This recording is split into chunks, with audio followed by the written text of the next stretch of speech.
Nah, halo sedulur kabeh, kembali lagi bersama saya Fikolocio.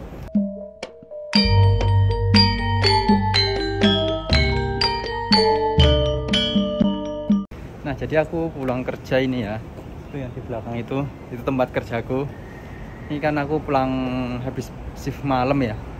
Ini sekarang jam 9 lebih 10-an lah kalau nggak salah. Jadi selesai kerja itu jam 9, dari kemarin sore jam 5 ya. Jadi kalau shift malam di sini shiftnya agak panjang kerjanya gitu. Hampir 16 jam. Gitu ya. Nah, ini aku mau pulang, tapi ini kayaknya mau nganter nyonya. Kemarin udah dapat panggilan kerja. Yeay. Jadi mau ngurus visa ini ya di Kawasaki. Kemarin udah kesana, cuman datanya itu belum komplit gitu. Jadi nanti yuk coba kita ke sana. Kayak apa nanti, semoga aja langsung bisa ya. Yuk.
Nah, ini jadi kita udah sampai di Kawasaki, di tempat buat perpanjang visanya di imigrasi.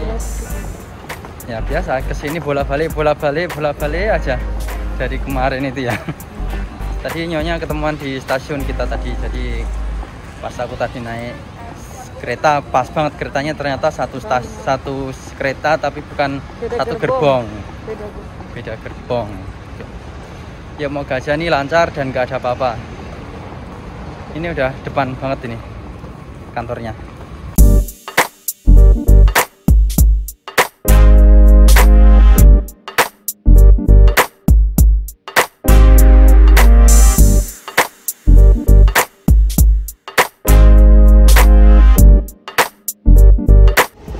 Nah, ini jadi udah selesai tadi.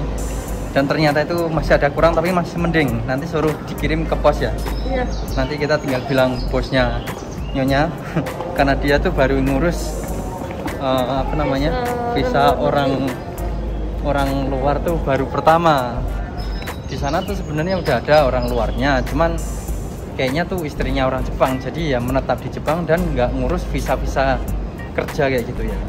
Tapi kalau ini kan kita butuh visa kerjanya. Nanti kita sambung di rumah aja yuk. Ini aku lagi menunggu kereta ini.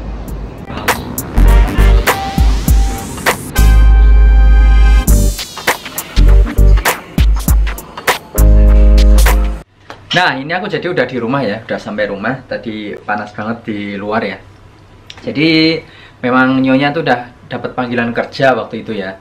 Dapat panggilan kerja, terus habis itu kan kalau orang Jepang, kalau orang luar, orang Indonesia gitu ya, maksudnya orang bukan di luar orang Jepang, orang kayak kucing lah, orang luar negeri atau bule kayak kita Itu kalau kerja itu, jadi kalau visanya belum turun kita belum bisa kerja gitu. Jadi setelah dapat panggilan kerja, kita itu harus ngurus visa gitu ya. Nah, visanya itu ngurusnya dari, kita harus dapat apa namanya ya, kayak berkas-berkas gitu dari perusahaan yang baru gitu buat ngurus ke imigrasinya. Nah, Nyonya udah dapat berkasnya tadi ya. Cuman sebelumnya udah dapat. Cuman pas ke situ ada yang kurang. Terus kita ini tadi sebenarnya udah 2 kali balik ke situ ya. Nah, pas sampai situ alhamdulillah udah beres tadi ya, udah sampai nulis kayak surat gitu ya, buat nanti dikirim ke rumah sini, ke alamat rumah kalau misalkan udah jadi gitu. Jadi kita ngambil ke sana. Cuman tadi pas sampai sana, pas kita apa ya, ngurus di situnya, itu sudah beres, cuman ada beberapa kolom yang belum diisi sama perusahaannya gitu, perusahaannya yang tempat Nani bekerja ya. Jadi masih ada yang kosong gitu. Jadi tadi udah ngubungin perusahaan Nyonya ya, udah ngubungin, oh kurang ini, terus udah dikirim juga. Terus besok rencananya mau dikirim ininya, apa namanya, berkasnya itu. Alhamdulillah tadi dapatnya ini kayak amplop gitu ya, suruh ngirim, nggak suruh kesana. Kalau kesana lagi tuh repot nih, karena di Jepang tuh gimana ya, transportasinya kan pakai apa ya, pakai kereta gitu kan ya. Jadi kita bolak-balik gitu, makan waktu gitu kalau misalkan nggak punya waktu. Terus ngabisin duit juga ya ongkosnya ke sana gitu ya. Karena dari rumahku sini ke imigrasi sana, ke Kawasaki, aku harus ke Kawasaki ya, bukan ke Yokohama. Itu butuh waktu 1 jam gitu ya, untuk sini ke sana. Berangkatnya doang tuh 1 jam, jadi bolak-balik 2 jam. Itu belum ngantri di imigrasinya saya. Imigrasinya pun itu kita ngantri itu panjang ya. Kalau pas lagi cepet ya cepet, kalau pas lagi panjang ya bisa beberapa jam gitu ya. Gitu. Jadi alhamdulillah Nyonya udah dapat kerja ya. Udah dapat visanya tapi belum jadi. Jadi nunggu ini nanti, nunggu dari imigrasinya sana ngirim apa ya, kayak surat gitu ya, surat buat nanti ngambil visanya itu, atau dari UKD-nya itu buat izin tinggal di Jepangnya itu, izin tinggal dan izin kerja gitu ya. Jadi selama itu belum jadi ya udah Nyonya tuh di rumah aja gitu. Boleh tinggal di Jepang karena ini izin tinggalnya di Jepang itu masih berlaku sampai bulan 7 ya, bulan depan ya. Bulan depan masih berlaku, jadi ya masih bisa lah tinggal di Jepang. Jadi selama tinggal di Jepang ini dia nggak kerja gitu, ya di rumah aja gitu ya, gitu. Tapi kalau misalkan mau kerja nggak bisa, karena gimana ya, karena izin tinggalnya itu bukan izin tinggal yang bisa kerja sembarangan seperti itu, gitu ya. Jadi alhamdulillah udah dapat kerja, moga aja nanti itu yang surat apanya, surat HKG-nya itu ya, yang dari imigrasi cepet-cepetan datang. Terus setelah itu 2 minggu sih biasanya kalau ngurus itu, ngurus setelah pengurusan tadi ya ke sana, itu surat datang itu 2 minggu. Setelah 2 minggu kita datang ke sana ngambil. Nah, kalau udah ngambil kita baru nanti lapor ke tempat kerja, sampai ke tempat kerja kalau bahwa apa visanya itu, izin tinggalnya itu sudah jadi. Terus nanti tinggal dari perusahaannya itu gimana, kalau misalkan oh ya udah mulai kerja bulan depan atau mulai kerja besok gitu, terserah dari sananya gitu ya. Kalau misalkan pas kebetulan pas dari awal bulan ya enak, malah hitungannya kan dari tanggal 1 kerjanya ya. Jadi ngitung apa, ngitung gajinya itu lebih gampang dari tanggal 1 sampai akhir bulan gitu ya. Jadi tepat sebulan gitu. Nah, gitu aja ya. Jadi gitu sih kalau di Jepang tuh sebenarnya kita kalau misalkan udah lulus itu ya, kita nyari kerja di Jepang tuh bisa nyari apa ya, nyari tempat kerja pengen pindah gitu bisa. Jadi lebih gampang lah, lebih luas gitu ya. Jadi punyanya Nyonya tuh visanya sebenarnya diganti dari Toko Tekatsudo. Visanya aku juga Toko Tekatsudo ya sekarang ya, apa ya, kegiatan khusus gitu. Cuman dia karena pindah ke tempat kerja yang nggak ada orang Indonesianya gitu, jadi itu harus diubah ke visa Kaigo gitu. Nah, di perusahaan yang baru itu dia baru nerima orang Indonesia tuh baru 1 orang, dan baru Nyonya itu ya. Yang lainnya udah ada orang Kenya, orang macam-macam ya. Ada totalnya orang Jepangnya, orang Gaiko Kucing atau orang luarnya itu, bukan orang Jepangnya tuh 5 orang.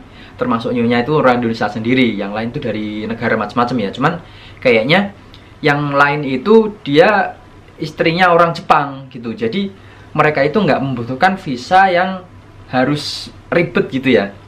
Nah, baru ngurusin visanya orang luar negeri itu baru Nyonya doang, baru orang Indonesia ini 1 orang ini gitu. Jadi orang perusahaannya itu nggak tahu gimana caranya ngurus visa itu, dan kita bantu ya, aku nyari-nyari gimana caranya ngurus visa orang ini, dan ternyata tuh ada di web atau dari imigrasi itu ada kayak form gitu ya. Kalau misalnya kita mau ke imigrasinya sana, ada form buat ngisi cara pengurusan visanya itu gitu. Jadi ya, dan lain-lain, kita ngurus identitas nama, ngurus visa apa yang kita pengen, terus tinggalnya pengen berapa lama, maksudnya tinggalnya tuh kikang jangka visanya itu tuh berlakunya berapa lama gitu. Kalau kayak kita gitu, misalkan tadi sih pengurusannya mintanya itu pengajuannya 3 tahun ya gitu. Jadi kayak punya aku juga 3 tahun, tapi selama 3 tahun itu kita bisa perpanjang lagi sampai selamanya kerja di sini juga bisa gitu. Tapi nggak tahu, moga aja dikabulkannya 3 tahun ya. Biasanya ada juga yang pengajuannya 3 tahun, dikabulkannya cuma 1 tahun gitu. Jadi per 1 tahun kita perpanjang terus gitu. Kalau per 3 tahun kan enak ya, kita 3 tahun sekali perpanjangnya gitu, nggak tiap tahun kan capek gitu. Jadi gitulah, enak-enak susah ya di sini tuh nyari kerja tuh ya. Sebenarnya lapangan pekerjaan di sini tuh banyak ya, timbang orangnya yang nyari kerja itu. Karena di mana-mana itu pasti butuh membutuhkan karyawan gitu. Karena di Jepang tuh usia produktifnya lebih sedikit daripada usia orang tuanya gitu. Orang tuanya di sini tuh banyak banget. Jadi ya kekurangan orang lah istilahnya itu, kekurangan tenaga kerja gitu. Makanya ngambil dari beberapa negara gitu ya. Gitu. Nah, itu aja mungkin yang bisa share untuk kali ini. Jangan lupa like, subscribe, share. Wassalamualaikum warahmatullahi wabarakatuh. Bye bye.